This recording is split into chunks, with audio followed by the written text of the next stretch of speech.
In order for to have any fulfilling relationship, there has to be a degree of vulnerability. And if you go into the world with all your walls up, no emotional vulnerability, who do you think you're going to attract? Sociopaths, because they don't care about emotional connection.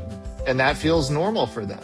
So by you being unengaged emotionally, you're setting yourself up for failure. You're setting yourself up for only finding unhealthy people, because healthy people don't want to date sick people. So if you want to end up in a healthy relationship, do the self-work, evaluate what you're looking for, sit in the suck of being lonely and wishing you had companionship, because life is about feeling the joy and the pain.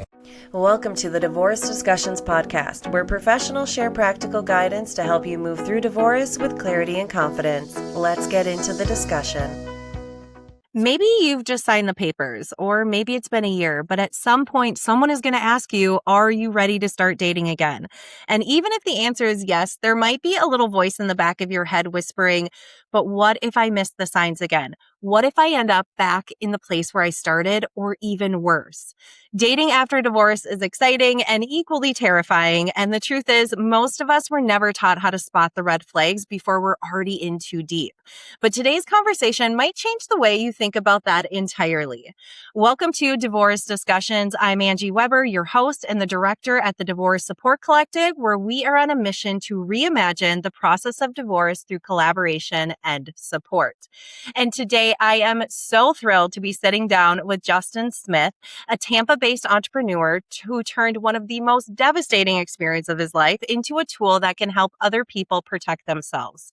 Justin is the founder of Cray, a dating safety app that helps people identify red flags, manipulation, and hidden motives before they lead to emotional or financial harm. And I think his story of how he got here is going to be one that you're going to want to stick around for. So thank you so much for joining me today, Justin. Of course. Thank you for having me. And I'm glad Lindsay put us in touch. Yes, absolutely. So for those listeners tuning in right now, I actually heard an episode that Justin did with one of my really good friends, Lindsay Soprano. Little shout out to her. She has an amazing podcast called the Pain Game Podcast. And he was featured because her fourth season is all about trauma and turning that into purpose, but also with kind of a true crime twist. So I'm sure the listeners right now are thinking, wait, what could have happened to Justin that, has really led him to this journey of creating this app? So let's just get into that. If you could share quickly with my listeners a little bit about your backstory that led you to where you are. Of course. So 2 years ago, my partner of 8 years turned out to be an illusion. I woke up one day and she had ruptured the marriage in a way that was not consistent with the values of the relationship. She then took off with our son for a month and created an incident at home to try and create a domestic violence incident. I ended up checking myself into a treatment center for 2 months to recover from the trauma of what she put me through. And while I was there, I started realizing that, well, number one, I had missed a lot of red flags. But number two, this was not a woman who I thought she was. She had transferred tens of thousands of dollars days before she ruptured the marriage. For the previous 12 months, she had been trying to get me to sign over the house into her name as well. I mean, there was just this whole litany of, things that as you're looking under these rocks, you're like, oh my God, what is this? Who is this person I married? So I decided to use that experience to create Cray, which is a dating safety and education app that focuses on red flags and deception and manipulation and other ways that people get around our defenses. Yeah. And I feel like, thank you so much for sharing that. I feel like a lot of the listeners are in the same boat, whether they're in kind of the contemplation stage or they're going through the divorce, or maybe, again, they signed the papers and they're trying to figure out what is this next chapter of my life look like? What does this next chapter look like? And I feel like so many are probably like, oh my gosh, Justin, yeah, I don't know who I was married to before either. Like I had this idea of this person, and through their actions and things that happen, I feel like like they're a stranger right now. And again, how did I miss all of these red flags as we were together, maybe for, 8 years, like you said, or maybe longer or shorter, whatever it is, it can really pull the rug underneath out from underneath you. And I just kind of want to dive in a little bit more about the help and support that you got, because I find that when I talk to people who are going through divorce too, it can kind of feel lonely. Like divorce is not anything new. A lot of people get divorced. That's unfortunate of how a lot of relationships end up in marriages. But they might be thinking, okay, I have so much grief and loss of this relationship, and I just don't feel like something inside of me is right. And I can talk to my friends, I can talk to my family. Of course, we're huge components for getting a divorce coach around here at the DSC. But can you share a little bit more about how you decided to check yourself in and how you found that to be the most suitable um, help that you needed in that time? Yeah, sure. I mean, and my situation is very unique. My body lost control of itself, for a lack of a better way to put it. My blood pressure was 180 over 120. My resting heart rate was 100 beats per minute, and I lost 40 pounds in 2 months. I was having consistent intrusive thoughts when I'd be driving, which is not a great, thing to be having either. And I realized that, holy shit, I either was going to die or I needed to go get the best help I could in the US. So I would researched multiple places and landed on All Points North, which is located out in Colorado. And I threw everything in the kitchen sink at my situation. While I was there, I did private, individual talk therapy, group talk therapy, ketamine treatments, equine therapy, exercise, yoga. I forget what some of the medications. So it was literally everything I could do to try and, figure out what had happened, but more importantly, do the self work on myself so that when I left the facility, I was prepared with the tools that I needed to be able to manage life and manage that recovery moving forward. Yeah. CBT and DBT are great tools if your listeners haven't heard of them or used them before. Those are great for recalibrating your perspective on life and the world and how you perceive things. Yeah. Well, thank you again for sharing that. I know through my own healing journey too, there was a point where, again, I felt like there's something inside me that no one else can fix. Like, unfortunately, I have to do the hard work to do it. So I had a little bit of a similar journey to yours. I actually did an outpatient intensive treatment program for anxiety, depression, and PTSD, and learned so many amazing tools. Even though, I still had little kids and trying to build a business and all of these other things, it's so important for us to get at a good, solid space of really understanding ourselves and having those tools and strategies so that we can move forward the best way instead of, just trying to fill up our cup like halfway and then expecting us to be able to utilize that for a long extended time because especially in your case, like your body ends up taking a lot of that stress on and can show up in a lot of, crazy ways for sure. So after you did, your healing process and your journey, when did Cray become a part of the story? Well, in trying to understand what happened, I did a lot of self analysis and obviously analysis of her. And at first, I started trying through it, trying to diagnose her. Like, what the heck happened? How did I miss this? What were the signs and symptoms? That kind of thing. And I realized there was some diagnosis I missed, but more importantly, that there was this assortment of mental health issues that lead to unhappy relationships, such as cluster B personality disorders. So antisocial personality disorder, narcissistic personality disorder. These are all things that make a, mutual, respectful, healthy relationship nearly impossible. Yeah. And those were broken up into signs and symptoms or red flags. And that's really where the genesis of the app started. Was in trying to diagnose myself, diagnose her, understand what I missed, what I didn't, and kind of building the tools and a tool set so that my younger self could, be prepared with this tool to stop this from happening. this tool to, catch this when this happened. So, there's the Cray score, which is the red flags. There's the schemer score, which is manipulation and deception. There's the catfish check, which is a phone number lookup to make sure it's a legitimate phone number and not a texting app or some fraudulent number.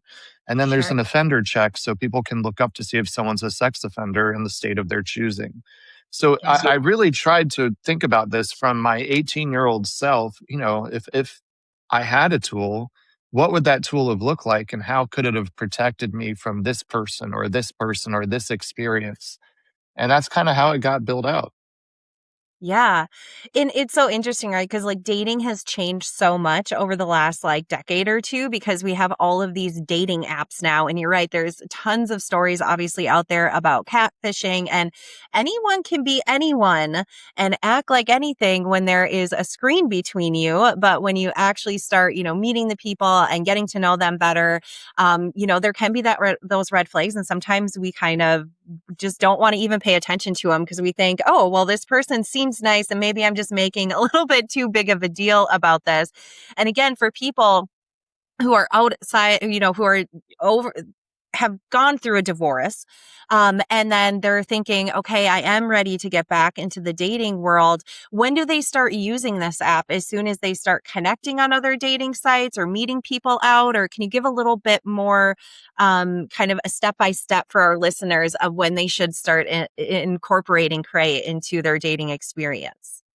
I would actually argue that as soon as they become single, they should start, they should download it and become familiar with it. And this is why. Because as you go through and you answer these questions, you memorize them, whether you want to or not. And it now becomes part of your filtration system of when you meet new people. And Yeah. so now you're having all these data points that previously, had you never used the app, you wouldn't even think of half of them probably. Yeah. And so now, as someone who's newly divorced, before they're even ready to date, when they're doing the self work on themselves, just study the app, use it, go through it a few times, see what the questions are, see what it focuses on. Ask yourself why. Why is it focusing on these things? Be curious about it. Because the more you understand the app and the approach that it takes, the more you realize what a great tool it is and how it can help you, even when you're not even using the app, it can help you. Yeah, and I love how you go really in depth on the app too about these red flags because let's be honest, we've all scrolled through Instagram and TikTok and there's the blanket statements of, oh, this is a red flag, this is a green flag, this is a red flag. But can you maybe talk about some of those red flags that people aren't even thinking about that maybe even surprised you that you've incorporated into the app? Well, I would say one of the ones that I like to refer back to is how someone treats you during conflict, Mm, because I think that is such a diagnostic, red flag of, is this person gonna treat you with kindness the rest of the relationship? I mean, if every conflict we get into, I'm screaming at you and I'm belittling you and I'm mistreating you, you think that's gonna be different in any other situation and how I treat you? Definitely not. So I think the how someone treats you in conflict, and also if someone validates your experiences. Because if every time you're upset about something and I say, "Pfft, what are you talking about? There's nothing wrong with this situation. Quit being such a pain." yeah. If you go through 10 years of that, think about how you're going to feel. You're not going Yeah. to feel human. You're going to feel less than human, like your feelings and your experiences in life don't matter. Yeah. So those are the two I like to refer to because those are the easiest to spot, and they show up pretty quickly when you start to get to know someone. Yeah, absolutely. As you're saying this too, I'm thinking, wait a minute, I feel like this doesn't even just apply to romantic relationships. I think this can apply to a lot of other relationships in life too, right? Yeah, and that's actually, I'm glad you mentioned that. We're actually I'm making Cray more about relationship safety, as in interpersonal relationships, because I did realize after I made the product, I was like, holy crap, this could help people with everyone, and all you have to do is just cater the questions to non-romantic versus romantic relationships. So that is one of the new pieces to the app that I'm adding right now that will be in the next update, is that it will be focused on just social relationships, not just dating relationships. Because if, a college student is looking at finding a new roommate, they can use the app to screen their friend that they've had for a while and figure out, is this someone I want to live with? Yeah. Or they could use it to look up the phone number of the person they're texting with that they're buying something from online to make sure that this is a real person. Yeah. So it creates a huge safety net for young adults. And that's why the main focus is baking in Cray into freshman orientation at colleges. So that Yeah. as kids come out of their parents' house at 18, they go to college, the college introduces them to the app, and now there's no safety gap in between when they left their parents' home and the understanding of what's safe in the world around them when they leave and have their own world to explore.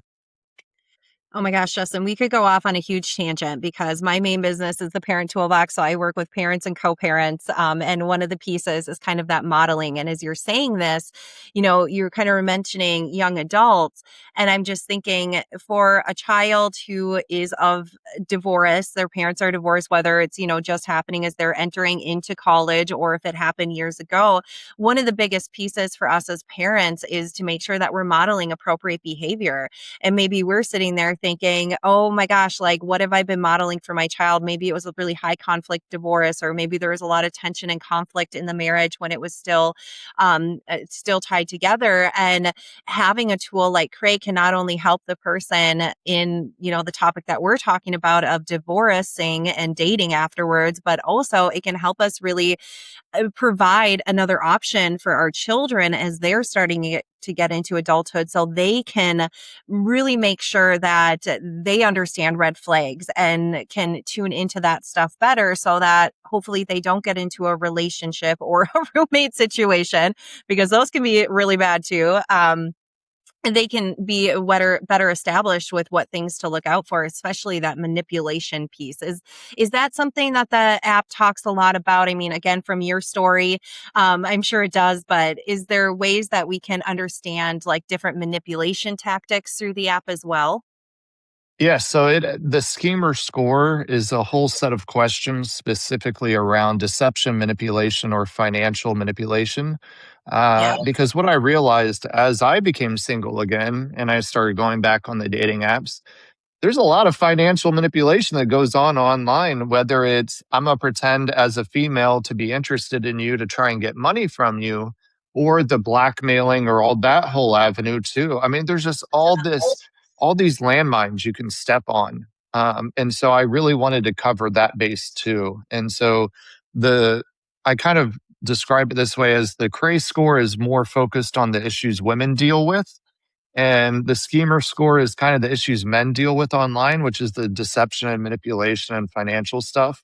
But both work for both genders. It's more just that, the risk factors for each gender are a little different online, but there needs to be this whole encompassing safety net. Yeah, absolutely. I want to go back to something you had mentioned before. Because again, when people are out of their divorce, they're trying to rebuild this next chapter, and it's just human nature to want to find someone, right? Like we just want that relationship. We want someone to love us and care for us, feel valued in ways. And I just kind of have a feeling, maybe a listener or two, when you said, really look at how they treat you in conflict. If they're, belittling you, they're yelling at you, if they're not, creating space for you or your feelings, there might be someone that thinks, well, yeah, I mean, yeah, they kind of do that, but you know what, Justin? They come back and they apologize really good afterwards. I mean, they tell me how sorry they are. And I just feel like I need to give them a chance to do better. What would you say in that context? Do words and actions line up? Mm, That's it. That's a simple as that. simplistic way of, yeah. I mean, if I'm telling you I love you so much and you are the world to me and I absolutely adore you, but I don't text you ever and I don't remember the most basic information about your week or your day or things you've done and I take no interest in you, do I care about you? Yeah. Or or am I capable of caring about you as a person? Yeah. I may, as a human, not be capable of providing that love because I've never received that love and I never saw that love modeled around me. But it still matters that it's not showing up, you know?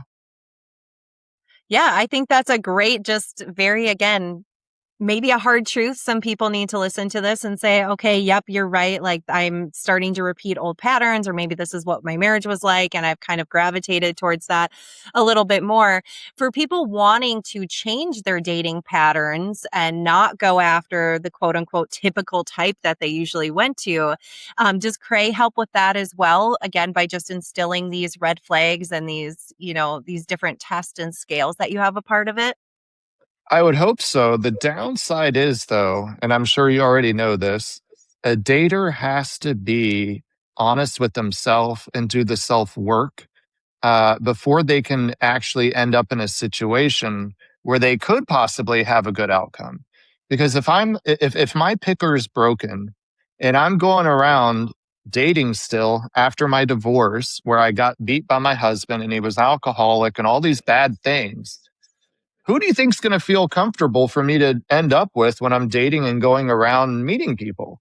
It's going Yeah. to be someone like my husband because that's who I was with for the last 10 years. Yeah. However, that doesn't mean that person's good for you and that's going to be a good outcome. So one thing I like to refer back to in these situations is, are you ready to date? Are you in a situation where, mentally you're in a place that you can date in a healthy way? Number two, are your actions and your words and your mindset lining up? You say you want a serious relationship, but you're out at the club till 3 in the morning dancing with, a ton of different people. Doesn't really go hand in hand. So I think that the self analysis, the self work piece, really looking inside your soul and asking, are you in a place to be dating? Are you in Yeah. a healthy place? Have you reconnected with yourself and loved yourself and gotten to know yourself again and who you are as an individual outside of anyone else? Do you have an identity yet? Because most people, when they, divorce, it's really a soul searching experience of who am I? They turned me into this person, or that experience turned me into that person, but that isn't me. So who am I? Mm. So that journey is really the important journey, and discovering yourself, figuring out what you're looking for, the real qualities you want in a partner, coming up with that list so that when you meet people, you know that that's the actual list of qualities that, line up with what you're looking for. Yeah. It's all these different things that matter that go into it. I don't think it's just this, oh, it's been 8 months, I'm over my divorce, I'm going to go out and date. If you do that, you're going to end up in a really bad situation. Yeah. Well, thank you for saying that. I think you are so spot on with that of like you really have to do again, and we talked about that in the beginning, you have to do the hard work. You have to love yourself first before, getting into another relationship if you want it to be successful. And of course, we know that not every person who goes through a divorce has kids, but a large majority of them do. So I think that there's, some different tips maybe that divorcees need to know about dating, especially when kids come into the picture. So do you have any tips for people in that situation as far as like what the dating rules mean then versus if you're, 18 and single? Well, for me, I always shield my kids from dating. If I dated someone, I waited a year of dating them until I introduced them to my kids. I've always been a big proponent of waiting a long time because usually when you date someone for the first 6 to 12 months, you're dating their representative. You're not dating the real person. And Sure. so you have to wait for those things to shake out. And usually about the 12-month mark is by then they would have shown maybe who they truly are.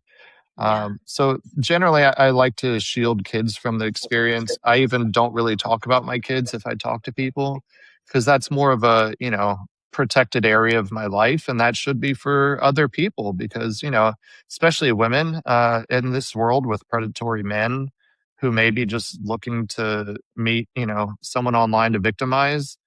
You just got to really be careful about how much of you show online in the Yeah. dating experience. Yeah, absolutely. And again, I want to go back to the point of like this can be utilized in different relationships. So it doesn't necessarily just have to be a romantic relationship. It can obviously be in multiple. And it can probably help you in your co-parenting journey too, right? Because I'm thinking that as the people get on your app after listening to this episode, they're going to say, oh gosh, look at all these flags that I missed from my ex. But I still have to co-parent with them.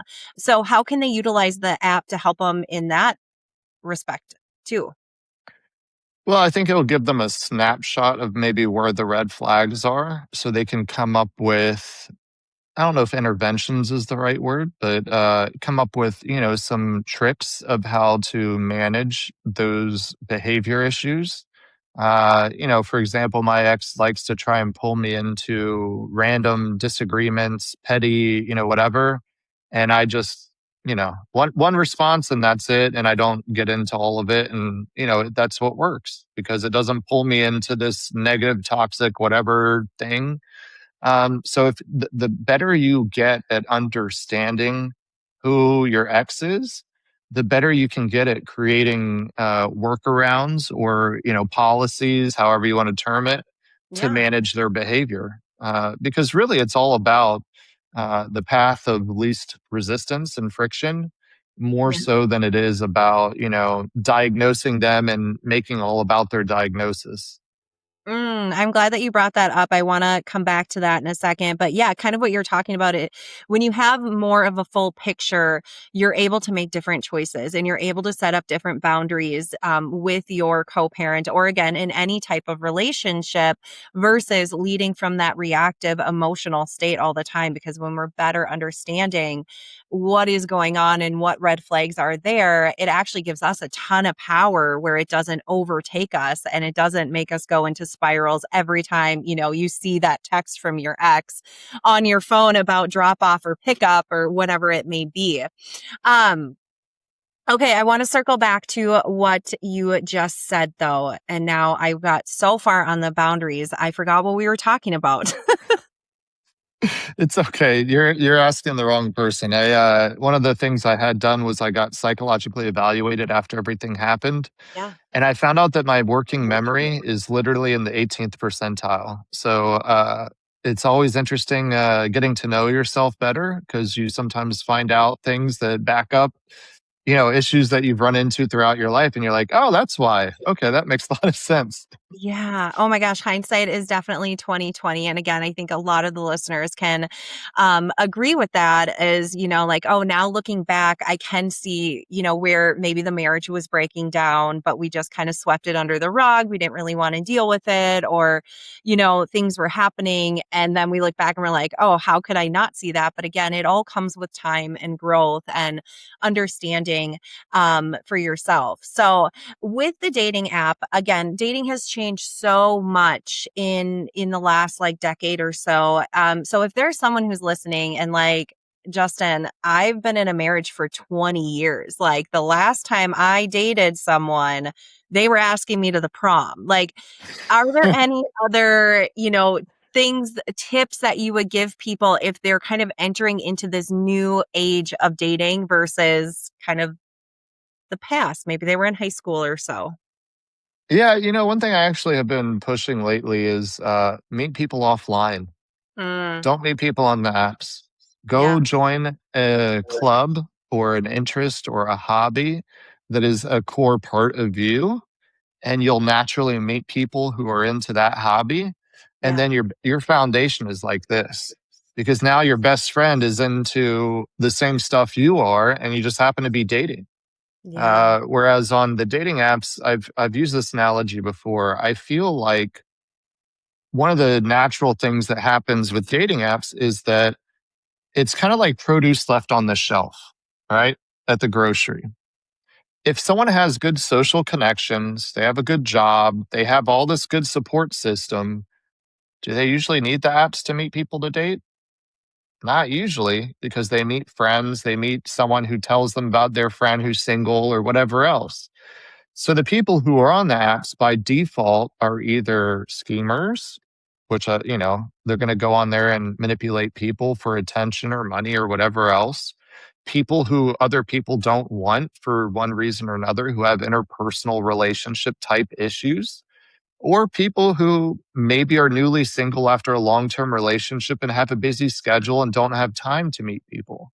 But that last group is probably this big compared to those other groups. And so it creates a lot of difficulties for people online in terms of dating because you're trying to date someone who may already be broken in some shape or form versus a healthy person you might meet out in these other ways. Yeah. Yeah. Oh my gosh. And I think there's probably some people like, well, that sounds terrifying, Justin. I don't want to go out and meet people. I'm just trying to be a hermit in my house and I just want a Prince Charming or, the queen of my life to come knocking at the door. Why is that not happening? So, but I think it is, I think just in our world in general, after, we're years past the pandemic and really kind of getting back to that importance of community and that personal connection for sure is so important. Obviously, Justin, you went through a very traumatic ending to that relationship. That maybe some of our listeners are like, "Oh my gosh, I guess I don't have it as bad as Justin did because yours was very traumatic." So, but in any regards, I think the common theme of getting out there and dating again can be terrifying because we're just so scared of getting hurt again. So for those listeners who are like, okay, I know I've got your app, Justin, and I have some things that I'm going to, but I'm just still putting up those walls because I am terrified of getting hurt. What encouragement would you give to them? That in order for to have any fulfilling relationship, there has to be a degree of vulnerability. And if you go into the world with all your walls up, no emotional vulnerability, who do you think you're going to attract? Sociopaths, because they don't care about emotional connection and that feels normal for them. So by you being unengaged emotionally, you're setting yourself up for failure. You're setting yourself up for only finding unhealthy people because healthy people don't want to date sick people. Yeah. So if you want to end up in a healthy relationship, do the self work, evaluate what you're looking for, sit in the suck of being lonely and wishing you had companionship because life is about feeling the joy and the pain. You Yeah. can't grow as a human being if you don't sit in the uncomfortableness of these bad experiences and really then long for the good experience. Yeah. So, that's one thing I've done for the last 2 years. I haven't really dated much because my ex-wife turned my whole family against me. I lost my entire support system. So trusting people is very difficult for me, Yeah. but I still do it. I force myself to trust people because if you get into this habit of just walking around with these walls up, you're going to be very miserable and lonely and just attracting the wrong people. Yes. 100% yes. Again, I could go off on like 8 different tangents with this conversation with you, but I will just kind of bring it to there is a Brene Brown quote, and it said, when we lose tolerance for vulnerability, joy becomes foreboding. And it's all around the fact that when we put up these walls, which is so easy to do after we get hurt, we're like, I'm going to put up these brick walls because that way no one can hurt me again. It's kind of like we're always waiting for the other shoe to drop. And so when we're not vulnerable and can put ourselves out there, we're actually missing out on a lot of beautiful things and experience that life has to bring us to. So I'm so glad that you said that. And I remember what I wanted to circle back as we're kind of wrapping up here, because I want to make this very clear for everyone who is planning to go grab up the Cray app, is that you mentioned something about how this app is to give more awareness and insights, and it's to help us understand those red flags. But people should not be using these as self-diagnosis for other people, correct? No, it's not a diagnosis tool. There's no diagnosis is provided in the tool, and I did that on purpose. Just like in the catfish check or the offender check, I did not list people's home addresses because, that's I'm not in the game of I don't want to make this a messy situation. But you kind of had to design the tool in a way that it's functional enough and not giving too much. You know what I mean? Yeah. Yeah, absolutely. And I wanted to hit on that because with social media, especially TikTok, There are a lot of people out there who give very blanketed statements about whether it's their ex or a friend or someone that they don't know at all.